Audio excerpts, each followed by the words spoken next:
à la personne qui va lâcher du blé sur le site. Et c'est pas forcément votre grand-mère. Donc ça, c'est déjà une première erreur très souvent qu'on pense quand on parle d'ergonomie. On se dit, voilà, dès que c'est utilisé, c'est que c'est bon. Eh ben non, il faut que ça soit utilisé par les bonnes personnes. Et voilà pour quelle raison, je vous ai dit en cours de gestion, qu'il faut que vous ayez clairement déterminé vos cibles. C'est la base du cours. Bon, du coup, il faut qu'on comprenne notamment pourquoi. Est-ce qu'on a besoin de bien connaître nos cibles? Eh bien, pour une raison assez simple, c'est que près de 90% des personnes ne reviendront pas s'ils ont une mauvaise expérience. En plus de ça, il faut savoir que à peu près 70% des personnes quittent immédiatement un site si l'interface ne leur convient pas. L'avantage, quand on fait de l'UX, c'est que juste avec différents tests sur 5 utilisateurs, j'ai pas dit 5 tests, hein, différents tests ne serait-ce que sur 5 utilisateurs, pourraient résoudre 85% des problèmes du UX. Donc, on a tout intérêt à bien connaître nos utilisateurs si on veut éviter une baisse du chiffre. On va prendre un petit exemple. Amazon. Je pense que ce bouton vous dit certainement quelque chose. D'accord? Alors, ce bouton, bon, il a déjà évolué un petit peu dans son nom. Hein. Pendant un moment, c'était s'inscrire.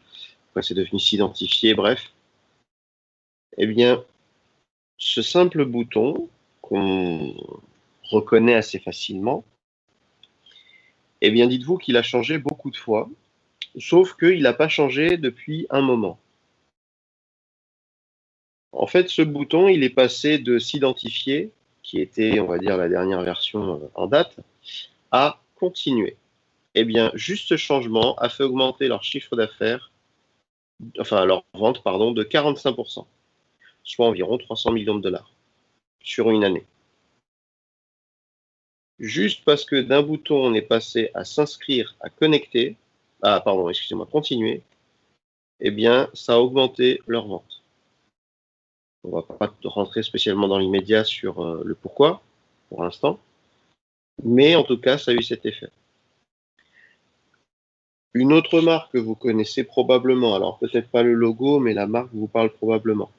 Il s'agit de Bing, qui est le moteur de recherche de Microsoft. D'accord? Le logo originel était du coup en bleu, sauf que comme on le voit ici à l'écran, eh bien, il est passé en bleu-vert. Eh bien, ce changement, inspirant un peu plus de confiance et de responsabilité, eh bien, a fait changer la donne et a augmenté leur chiffre d'affaires de 10%.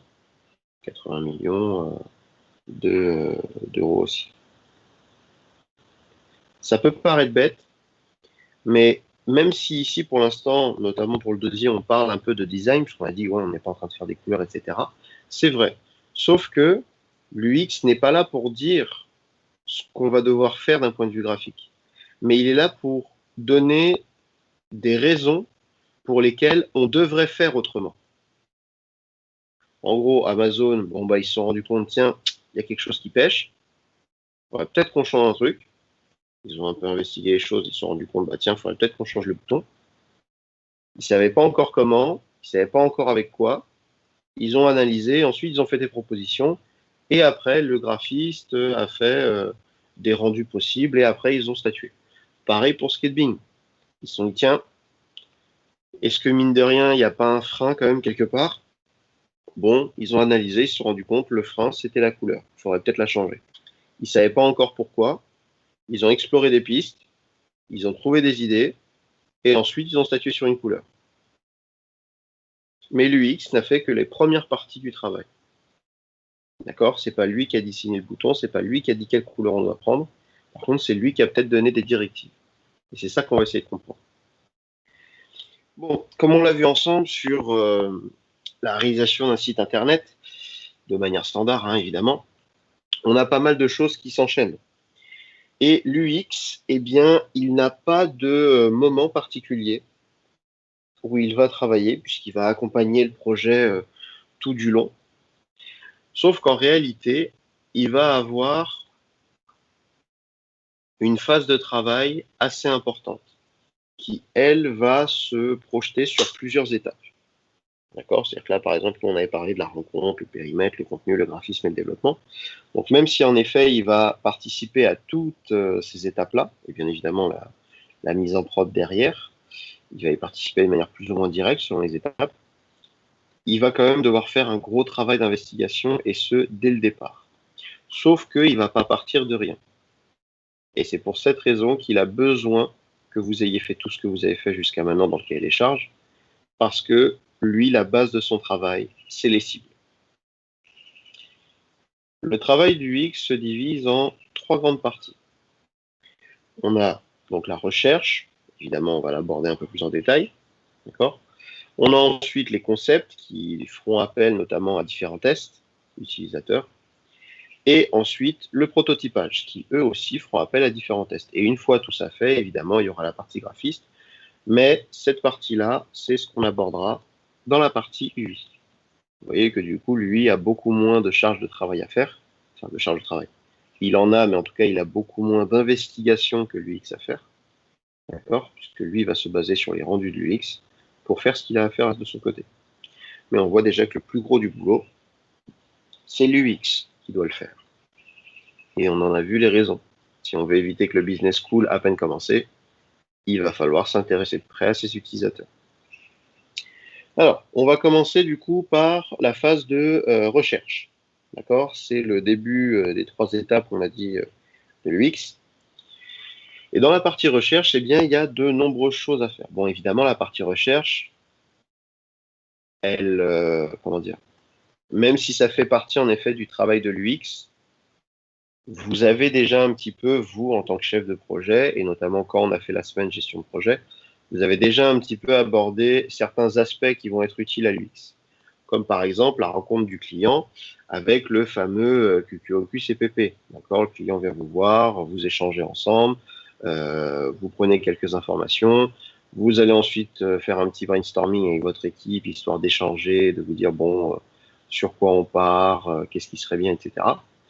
Et ce qu'on a fait durant le cours de gestion, d'accord, vous allez commencer à rédiger ce cahier des charges, ou en tout cas les premières parties du cahier des charges, d'accord? Donc notamment la partie descriptif, qui est la base même du projet, ok? Là, en gros, on va pas se mentir, on va notamment récapituler un petit peu certaines choses que vous avez déjà faites et qui vont être utiles à l'UX par la suite, d'accord? Donc là, ici, on a dressé un petit peu le descriptif. Évidemment, ce n'est pas fini, puisque je vous rappelle qu'après, il faut déjà faire valider le besoin avec le client. Et une fois que celui-ci l'a validé, on va en dresser du coup ce qu'on avait appelé le comité de pilotage. Donc on se rappelle, ça regroupait la MOE et MOA. D'accord? Ça, je vous ai dit, c'est juste pour faire un petit point sur ce que vous avez déjà fait. Ok?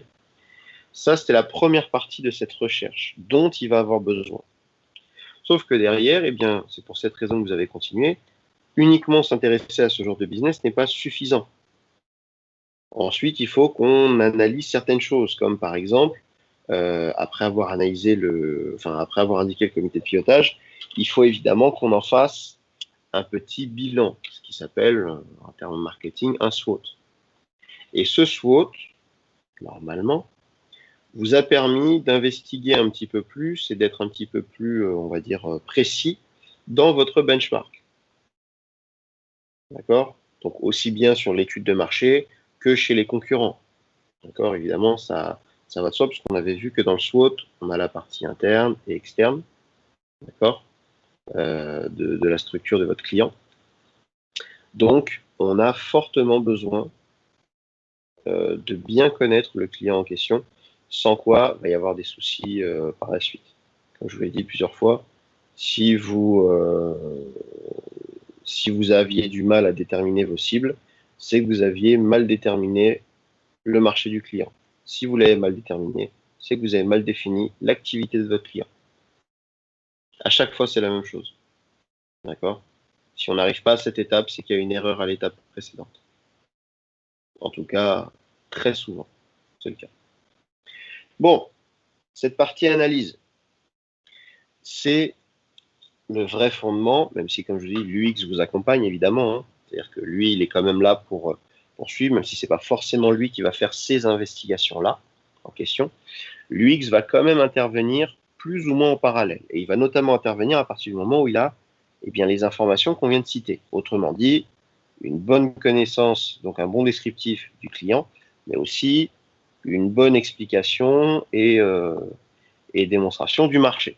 Donc aussi bien sur les utilisateurs que ces acteurs. Et toutes ces informations, d'accord, que vous avez prises, c'est l'UX qui va commencer un petit peu à les analyser de manière un petit peu plus précise. C'est-à-dire que sur un marché,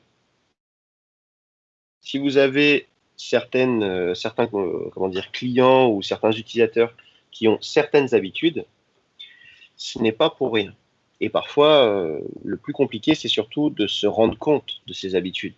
C'est-à-dire qu'on peut, par exemple, très bien comprendre que dans un fast-food et dans un restaurant gastronomique, on n'est pas les mêmes manières de travailler. Ça, c'est quelque chose qu'on peut comprendre. Mais parfois, on a du mal à comprendre que si j'allais dans un restaurant gastronomique, ils me servent la même chose qu'au fast-food,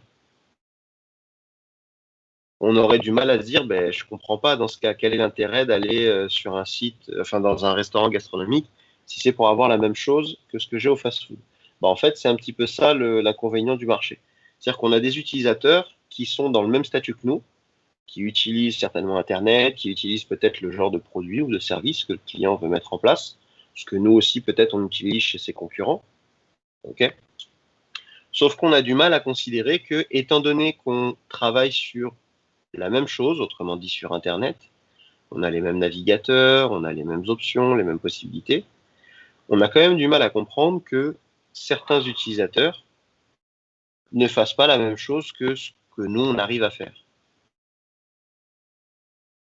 Donc lui, quand il doit analyser le marché, et notamment les concurrents, il va surtout essayer d'en déterminer une certaine stratégie.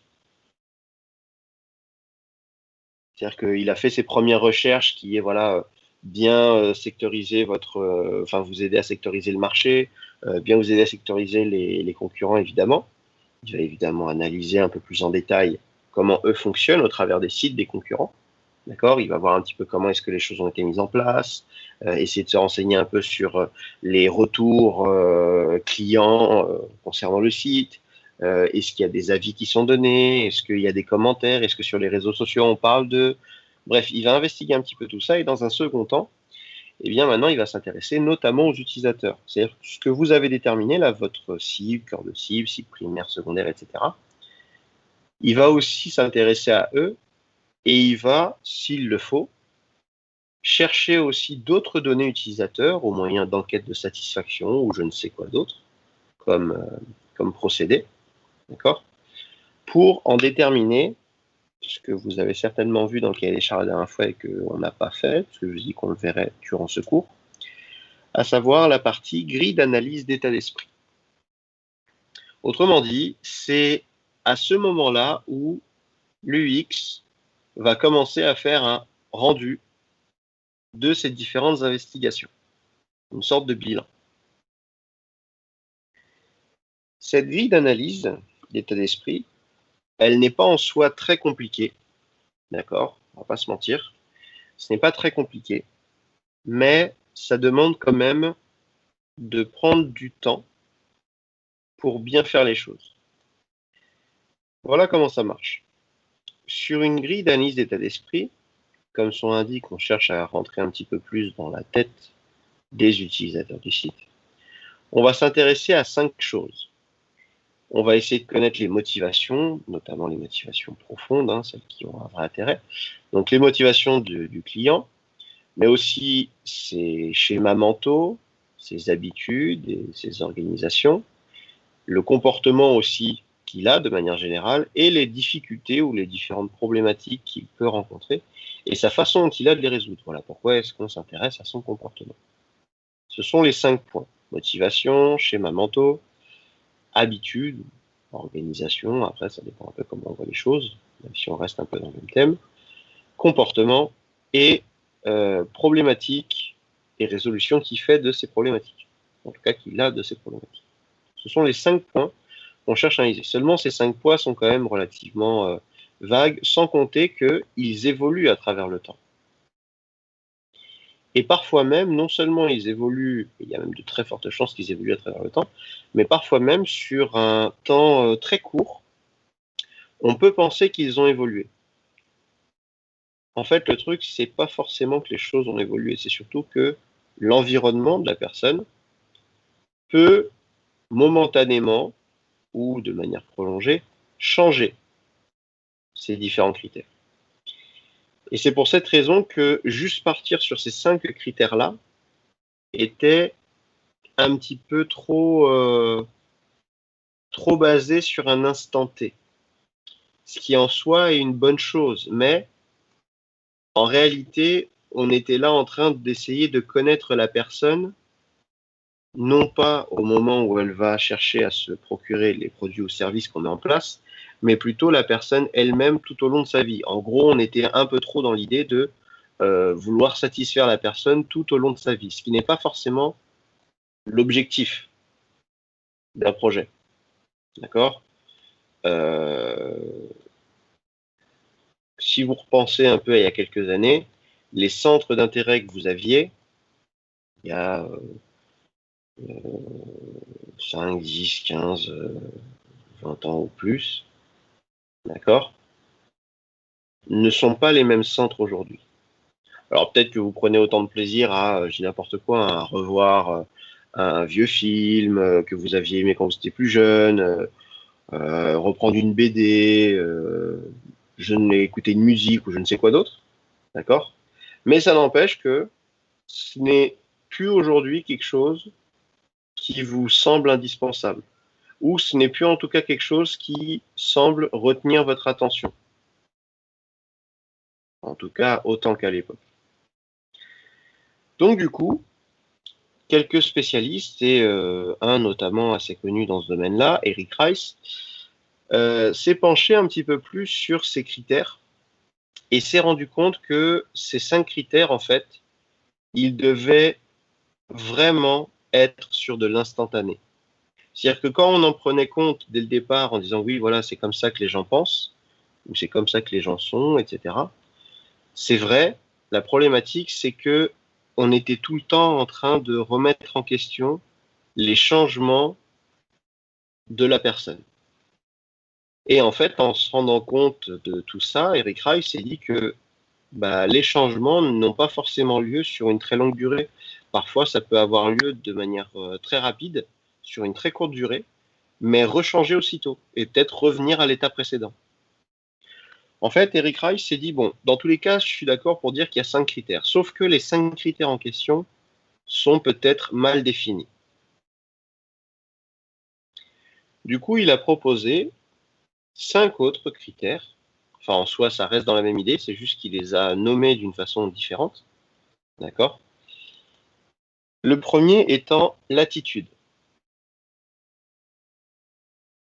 Et Eric Rice ici nous dit que quand on s'intéresse à l'attitude de l'utilisateur, on cherche à connaître son humeur, mais aussi son état d'esprit, mais notamment lorsqu'il arrive sur le site. Bon, là, en l'occurrence, évidemment, on parle d'un site puisque c'est le cœur de votre cursus. D'accord ? Même si on est sur un thème très digital, ça reste quand même le premier moyen digital qui existe. D'accord ? Donc, c'est pour ça qu'on parle du site. Mais ici, quand on parle de l'attitude, c'est vraiment, voilà, comment est la personne lorsqu'elle vient sur notre site ? Quel est son état d'esprit actuel ? Deuxième critère, maintenant qu'elle est sur notre site, quelles sont ses attentes ? Est-ce que le service est, entre guillemets, vital pour l'utilisateur, c'est-à-dire qu'il a vraiment besoin d'une information, il a besoin de ce site-là pour faire quelque chose, ou il ne peut pas se passer de ce service-là, ou bien est-ce qu'il vient sur notre site juste parce que c'est une étape dans une démarche qu'il doit faire quelque part, c'est tiens, je viens ici pour récupérer une info, dès que c'est fait, je me barre, j'ai pas d'intérêt et ce site me sert à rien d'autre que ça. D'accord? C'est ça qu'on veut savoir.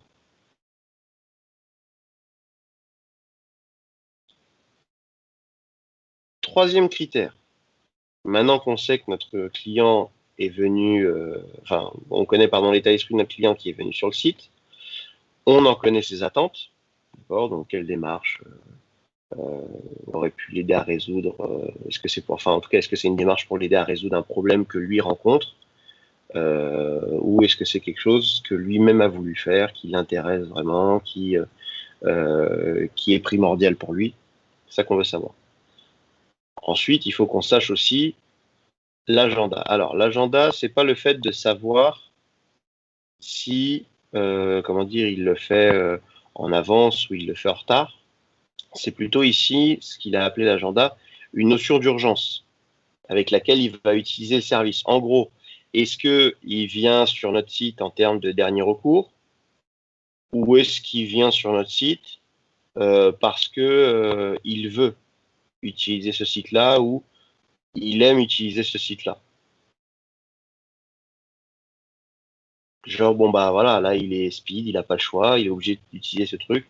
Bon, bah, il vient là. Bon, à l'indifférence, peut-être que il aurait apprécié utiliser ce service, mais dans un autre cadre, de manière un peu plus détendue ou je ne sais quoi. Moins stressé, moins speed. Et cette notion d'agenda, elle peut très facilement être liée à l'environnement. Autrement dit, est-ce qu'il est dans un état de stress, un état d'anxiété? Est-ce que l'environnement est plutôt favorable ou non, positif ou négatif?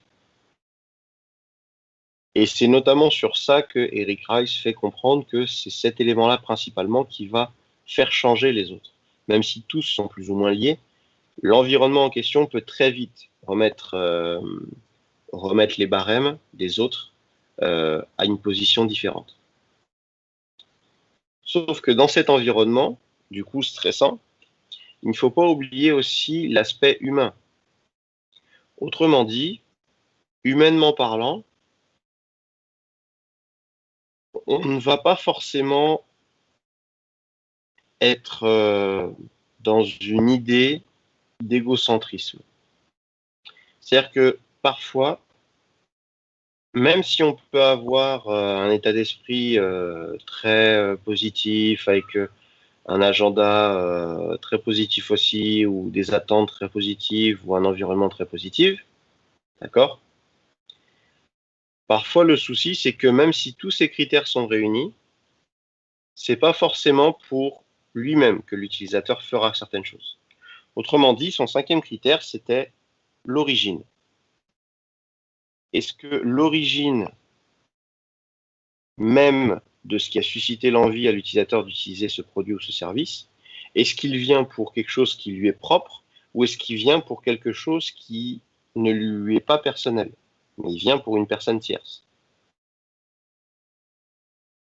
Et ça, c'est quand même quelque chose qu'on doit prendre en considération parce que ça veut dire que si jamais il vient pour une personne tierce, il n'aura pas forcément le même cheminement de pensée que s'il venait pour quelque chose qui le concernait lui-même. Donc, pour chacun de ces critères, il a quand même fallu établir un barème. Bon, évidemment, on a la position 0, d'accord, de chacun d'entre eux, qui est la position centrale. Mais pour chacun des critères, là, des 5 critères, on a du coup soit des réponses plutôt positives, donc plutôt côté gauche, soit des réponses plutôt négatives, côté droit. D'accord? Et c'est justement ce curseur qu'on doit essayer de déterminer. Exemple. Imaginons la chose suivante. On a comme site principal, on va supposer par exemple que voilà, on a un site, on va dire par exemple comme Airbnb. D'accord? On a un site comme Airbnb.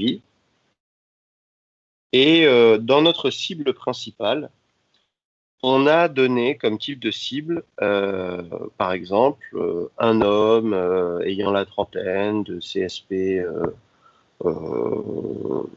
plus, qui est célibataire, par exemple, voilà, peu importe. D'accord, on va dire qu'on a pris ça comme cible. Donc en gros, Si on est un site du genre Airbnb, on peut du coup dire que, en termes de site principal, là, ce qu'on va essayer d'analyser, c'est l'état d'esprit d'une personne, évidemment, de notre site principal. Donc, on va dire par exemple un homme qui prépare ses vacances en s'y prenant à l'avance. Bon, évidemment, on dresse un petit peu le contexte. Ok. À votre avis, majoritairement parlant, les curseurs vont plutôt pencher du côté gauche ou du côté droit, d'après vous? Du côté gauche. Gauche. Évidemment, ça va bien évidemment pencher du côté gauche. D'accord? Une attitude plutôt positive, d'accord? Bon, c'est des vacances, donc forcément son état d'esprit est plutôt assez ouvert. Il se projette déjà assez de là où il veut aller, donc c'est plutôt pas mal. Puis il prend l'avance, donc même si c'est pas trop où aller, c'est quelqu'un qui est quand même relativement ouvert à différentes propositions, donc au niveau de ses attentes, d'accord? C'est aussi assez positif puisque tout ce qu'il sait, c'est qu'il veut partir en vacances. Il sait pas trop où, donc il a quand même un petit peu l'appréhension d'avoir des offres qui peuvent l'intéresser sans pour autant forcément connaître la destination précise ou en tout cas les coutumes du lieu où il va aller. Donc il a peut-être cette petite appréhension. Voilà peut-être aussi pourquoi ses attentes ne sont pas forcément positives en totalité. D'accord? Donc il a toujours un peu peur d'être déçu, possible. D'accord? Ça peut arriver. Au niveau de son agenda, bon là, la notion d'urgence, elle n'est pas du tout là. D'accord? C'est quelqu'un qui le fait de manière très disponible. Pas parce que pas parce il réserve des vacances qui vont durer un certain temps, mais plutôt parce que ici, qu'il fasse cette recherche aujourd'hui ou qu'il la fasse dans 2 semaines, ça ne va pas forcément changer grand-chose à son état d'esprit. Donc, il est plutôt dans un agenda assez disponible. D'accord? On ne parle pas du fait de savoir s'il peut partir en vacances ou pas. D'accord? On parle bien du fait que lui-même a pris le temps de faire ça. D'accord? Il ne le fait pas en dernier recours à la dernière minute. Évidemment, le cadre relaxant, bon bah, qu'est-ce que tu veux de plus relaxant que se dire je vais préparer mes vacances? Sauf que, ben, comme on a dit qu'il y avait quand même un petit peu ces attentes qui n'étaient pas forcément à 100%, du fait qu'il était peut-être un petit peu anxieux de découvrir les propositions qui rentrent dans son budget. Il a un budget, il ne sait pas trop où il va aller, mais il sait qu'il va partir quoi qu'il arrive. Bon, peut-être qu'il a peur de trouver un truc qui l'intéresse vraiment et qui soit un peu en dehors de son budget. Ça peut faire partie aussi peut-être de l'environnement. D'accord? Il est dans un état d'esprit assez ouvert avec des attentes plutôt positives, mais même si l'environnement est plutôt relaxant au vu du sujet qu'il est en train de traiter, ça n'empêche qu'il a peut-être un petit peu quelques appréhensions. Et évidemment, l'origine est assez personnelle. Peut-être pas en totalité, puisque même si on a dit que c'était, on suppose, hein, là on part un peu dans la spéculation, mais on a dit, voilà, si principal, on a dit que c'était homme, femme, n'importe quoi, entre 20 et 40 ans, ou plus, bref, peu importe. Là, on a pris juste le cas voilà, d'un homme peut-être célibataire. Ok. Mais peut-être que aussi cette personne va organiser ses vacances avec ses amis. Donc, c'est pas parce qu'il est célibataire que ça veut dire qu'il n'a pas de vie sociale non plus. Voilà pour quelle raison l'origine, elle n'est peut-être pas à fond non plus. Peut-être parce que oui, il vient évidemment peut-être pour lui dans un premier temps, mais peut-être aussi qu'il s'y prend justement suffisamment à l'avance parce qu'il doit aussi dépendre de d'autres personnes. Peut-être ses collègues, ses amis, on n'en sait rien, mais c'est possible. Ici, on essaie juste en fait de trouver des cas, une situation, un contexte, comprendre des choses qui peuvent arriver sur notre site. Évidemment, les jauges sont totalement arbitraires, c'est nous qui les plaçons, d'accord? Il n'y a pas de degré précis, mais c'est nous qui allons statuer sur telle ou telle chose. Alors, ici par exemple, on a dit, on a ce type de personne. Bon là, on a pris l'exemple voilà, d'un homme célibataire, il vient pour réserver ses vacances en avance, ok? Et on va essayer de, comment dire, d'en déduire au vu du profil ou en tout cas au vu de l'état d'esprit qu'on vient de dresser là, avec cette grille de curseur là, il faut maintenant qu'on essaie de se dire, ok, imaginons maintenant que je suis cette personne. On va se mettre à sa place. Qu'est-ce qui, selon moi, aurait le plus d'intérêt en termes de fonctionnalité pour m'aider à trouver mes vacances, ou en tout cas pour atteindre mon objectif de manière un peu plus générale. Si vous deviez proposer ne serait-ce que 3 fonctionnalités qui auraient un intérêt particulier, je n'ai pas dit qu'il ne sera là que pour eux, que pour ce type de personnes, hein, bien évidemment, mais qui auraient un intérêt particulier pour ce genre de personnes. 3 fonctionnalités. Qu'est-ce que ça pourrait être?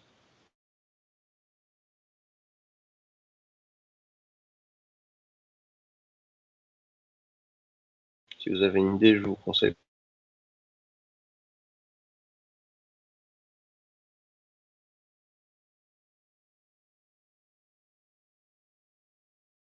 Même des À trucs lever la main. basiques. J'ai pas entendu le début, excuse-moi. Même des trucs basiques, des fonctionnalités basiques ou... Propose, on va bien voir. Qu'est-ce qui est pertinent selon vous? Pensez juste peut-être à lever la main, au cas où.